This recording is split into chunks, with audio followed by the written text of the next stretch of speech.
Morning. Bon matin. Hi. Bon matin, tout le monde. Good morning, everyone. I want to start by acknowledging that we stand on the unceded, unsurrendered land of the Anishinaabe Algonquin Nation. Delighted to be here with my colleague Mike Morrice, the MP for Kitchener Centre. This is an important day in our democracy as politicians, parliamentarians return to Ottawa to face the questions that Canadians will have for them. And this has been, quite frankly, a hellish summer for many Canadians.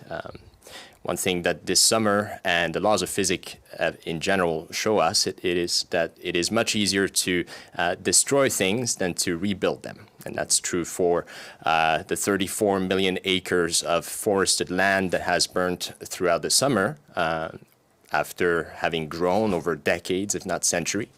But that's also true with our social fabric here in this country. After decades of fights by activists trying to defend the rights of workers and women and minorities throughout this country, we have here at home politicians who now exploit the divisions and seek to destroy the things that make us Canadian. The caring, nurturing society that we have is now under attack from someone who has been sitting in Parliament for 20 years, someone who pretends to be a spokesperson, a defender of average Canadians, but someone who has very little in common with average Canadians, someone who has been sitting in Parliament slashing in our public spending during the Harper years, someone who is very much responsible for the state of affairs that we're in right now, someone who is responsible for the divisions that we now see in our society.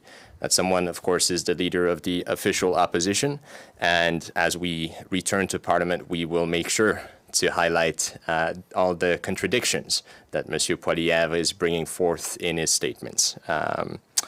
C'est important que les progressistes aujourd'hui s'unissent et travaillent un peu plus ensemble. On fait face à de grandes menaces pour l'intégrité de notre pays, pour l'intégrité de nos valeurs canadiennes, des menaces qui viennent d'ici, de l'intérieur de la Chambre des communes, des menaces qui malheureusement, vont coûter cher aux Canadiens. Ça coûte cher de voter conservateur. Ça coûte cher parce qu'on se ramasse avec des gouvernements qui coupent dans les finances publiques, qui détruisent les institutions. Puis après ça, bien, ça demande plusieurs années de reconstruction par d'autres gouvernements subséquents pour rebâtir puis ramener le pays là où il était lorsque les conservateurs prennent le pouvoir. Donc, on a vu ça avec les années Harper, after 10 years, the Harper decade, which Mr. Poilievre was instrumental in designing and creating and upholding. We saw Canadians suffer from these tax cuts, and now it's taken several years for us to come back somewhere near what is a bit more of a progressive nation, but there is still a lot more that needs to be done. And this is what we're going to be focusing on with our colleagues in the House of Commons. Les Verts ont toujours travaillé à travers la division politique à la Chambre des communes. On va continuer à faire ça pour faire passer des pièces de législation qui sont importantes pour les Canadiens. Non seulement on va se battre sur les questions de logement puis d'abordabilité, mais aussi évidemment sur la crise climatique. On a eu un été infernal, un été qui a coûté des milliards de dollars aux citoyens canadiens à travers la destruction de nos forêts, à travers des évacuations qui sont extrêmement coûteuses. C'est pour ça que c'est important d'avoir une force nationale qui se bat, qui est capable de se battre contre les feux de forêt. We're calling for a national federal firefighting force, as well as a climate emergency task force that is federal, that will be able to coordinate the efforts between the provinces, the municipalities, and the federal government. Because as we see with the fires, fires do not respect boundaries, they do not respect jurisdictions, they cross over, they affect the lives of Canadians throughout the country, as we saw with the smoke that was surrounding people in Toronto and Montreal, but coming from fires hundreds of kilometers farther. So we need to have more coordination. This summer showed that the federal federal government has not been doing nearly enough in terms of preparing our country for the coming storms, and we will be actively asking the government to ensure that we have plans in place to face more of the same. We know that more disasters are coming our way, and it is important to save lives and protect Canadians as big oil continues to pump the carbon that is killing us in the atmosphere, thanks in parts to the support that it receives from this current government. I want to talk very briefly about C226, which is Elizabeth's legislation on environmental racism. She will be, we are hoping that this piece of legislation will pass during this session. And now I'm going to turn the mic to Mike to discuss his own priorities. Thank you. Merci. D'abord, merci Jonathan et merci à tout le monde pour être ici avec nous ce matin. C'est un vrai plaisir de vous voir. It's a real honor to be back with you all this morning and a joy to be back in Ottawa. I'll share just three top-line priorities, of course, starting with the housing crisis that we are in. This is a time where in my community, as one example, in Kitchener, we've seen the number of people living unsheltered triple in just the last 3 years alone.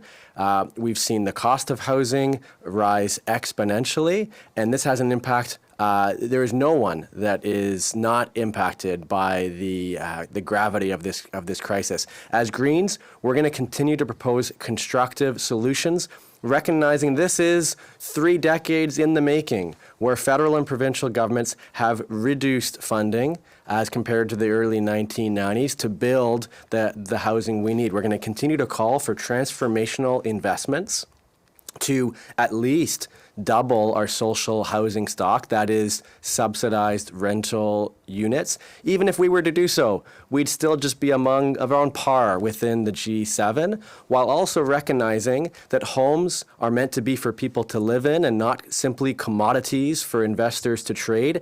As it stands right now, for every 1 new unit of affordable housing we're getting built, we're losing 15 to the financialization of housing, where corporate landlords, recognizing the weak rent controls that exist across the country, and certainly in my home province of Ontario, are raising rents, rent-evicting folks, and taking away what used to be previously affordable units. And so we're going to continue to call for addressing the financialization of housing.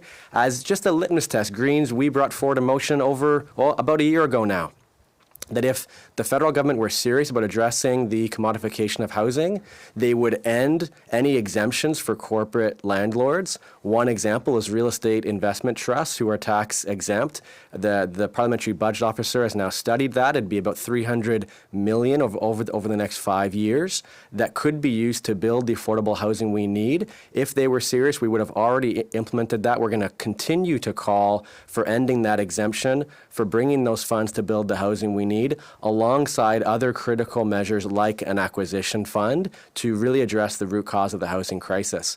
When it comes to climate, as you heard from Jonathan already, this year alone, our country is on fire. Over 131,000 square kilometers burned from wildfires across every province and territory across the country, more than double the previous record from 1995. And the emissions, of course, over almost 1.5 times our annual emissions from the trees that have burned, which only then further, these climate-fueled wildfires only then further fuel the crisis. We need to recognize the emergency we're in. We need to stop with this talk of looking at which subsidies we ought to keep. We need to be looking our kids, our grandkids, our nieces and nephews in the eye and say, is this what we ought to be doing in the midst of the crisis? Do we want to look back and say we were too busy looking at which subsidies to the oil and gas industry we wanted to keep? Instead, we should be canceling the Trans Mountain Pipeline and the $30 billion that have gone into that new fossil fuel infrastructure, what the UN Secretary General has called economic and moral madness. We should be ending all subsidies to oil and gas and using those funds to invest in proven climate solutions, from transit to renovating homes. And we should be looking at addressing the sector most responsible. And so I've put forward a motion calling for a windfall profit tax on the oil and gas industry. This is something that the federal government has already done when it comes to life insurance and banks, recognizing that the oil and gas industry is making record-breaking profits while gouging Canadians at the pumps. While some might tell you that the carbon tax, the carbon tax went up 2 cents a liter in the last year, the profits of the oil and gas industry went up 18 cents a liter. At a time when we're living in a climate crisis, we ought to, at the very least, be introducing a windfall profit tax on the oil and gas industry, using those funds to invest, again, in the proven climate solutions we need. Finally, we need to be addressing poverty across the country, and to do so, we should be starting by lifting up people with disabilities who've been living in legislated poverty for far too long. 40% of those living in poverty are people with disabilities. As Greens, we're going to continue to call for the Canada Disability Benefit, which would be a benefit from the federal government to ideally lift people with disabilities out of poverty.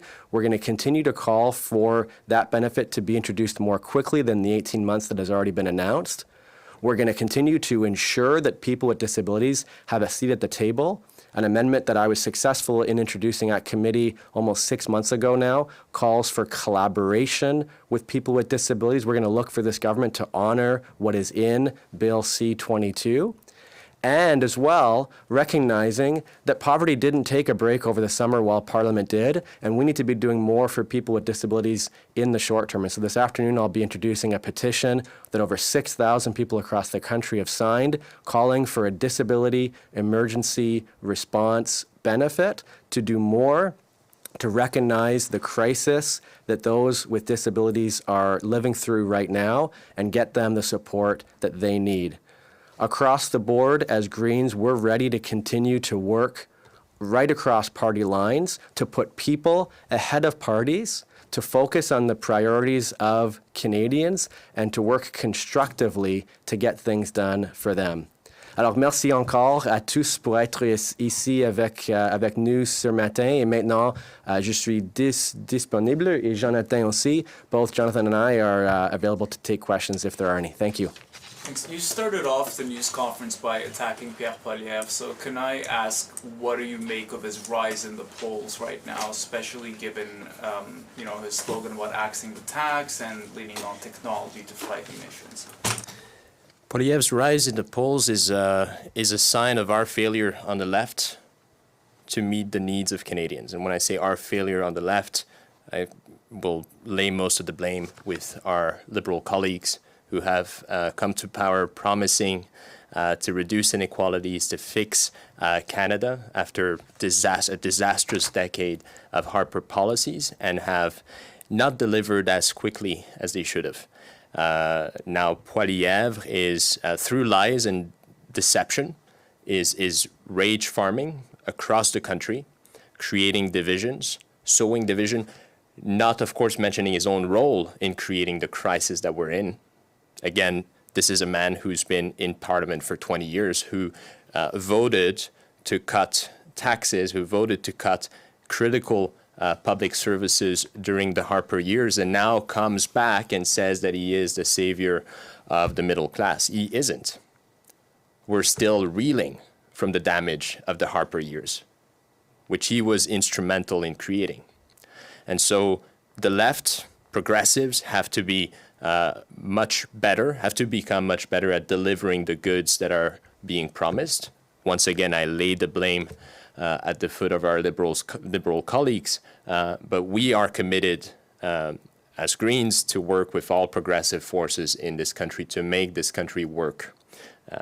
Now we need to look forward. We will be faced with immense challenges from the climate emergency, from an unstable international situation. Inflation, of course, has domestic roots, but it also has international roots. Not everything can be fixed through domestic policies at this stage. And that will require more leadership from Canada and our politicians on the left here at home, and we will be delivering that. And just staying on topic of the carbon tax for a bit, we've got even some Liberal MPs now saying that there should be an exemption or a carve-out for Atlantic Canada. So is the discourse shifting around the carbon tax right now? Well, I don't know if you want to respond to that, but go for it. I mean, just brief, what is missing in the conversation on carbon pricing is the exorbitant profits of the oil and gas industry. And some have been very successful at talking about the cost of the carbon tax. However, we know now from the Bank of Canada that the price on pollution has had a very minimal, if any, effect on inflation. But what's never spoken about is the fact that the oil and gas industry made more profits last year than any year before. In fact, the top 5 alone, I'll cite the statistic, 38 billion from the top 5 oil and gas companies operating in this country alone.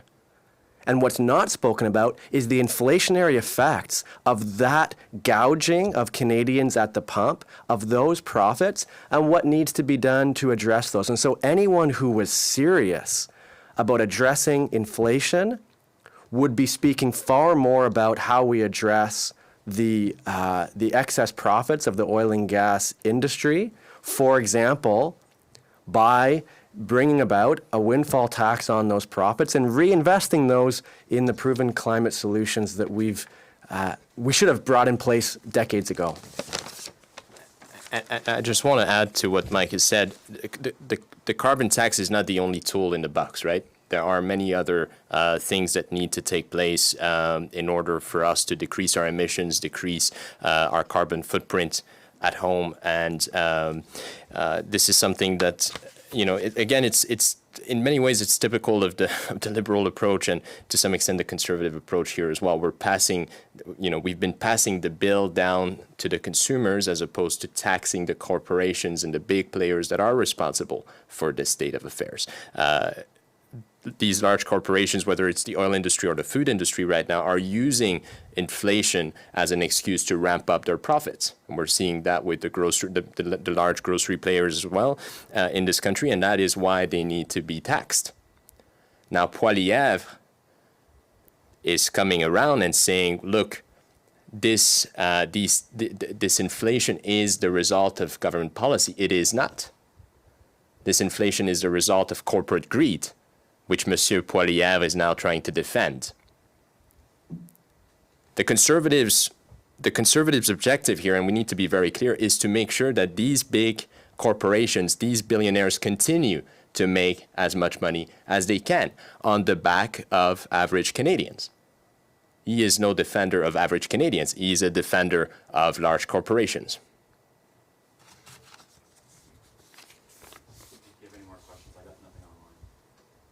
Thank you. Thank you, everyone. Thank you. Merci. Can I, either of you, because there's going to be this big debate about grocery stores and prices, what does the Green Party think is a good solution to bring those down? There is a need for a windfall tax on the profits that have been made. We should have the Competition Bureau, the Bureau de la Compétition, should be looking into the practices of these large players. Once again, it reeks of oligarchy and monopolies in many, many different ways. So we need to use every tool in the box, legally speaking, to make sure that we don't have collusion between these large players to make more money on the back of an unstable international situation and on the back of rising food costs throughout the world. And once again, this is not a purely Canadian phenomena. This is something that is that finds its roots in part in the war in Ukraine and parts in the climate disaster that is affecting food production throughout the world. But there are levers that can be activated by the federal government to ensure that these big corporations do not make money on the back of inflation, and that is what they are doing right now. And that money should be redistributed.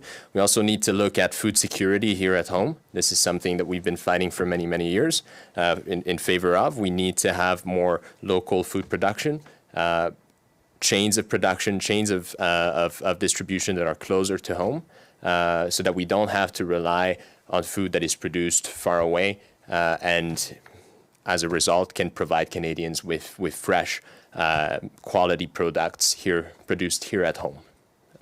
Thank you. Thanks. As a brief addition, to think that grocery chain CEOs are going to come to Ottawa with the answers when they were already here over 6 months ago at committee, parliamentarians like myself asked them a variety of questions. One of the ones I asked very simply was, well, what do you think about a windfall profit tax? Unsurprisingly, they weren't interested. It's clear we need federal intervention.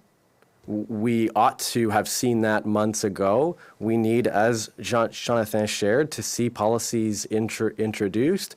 I'm not optimistic that the grocery chain CEOs are going to come in with the answers. As Greens, we want to see affordability measures introduced with urgency, and we're ready to work across party lines to get those done. Is there no concern that they can just pass the cost on to the consumer if you hit them with more taxes?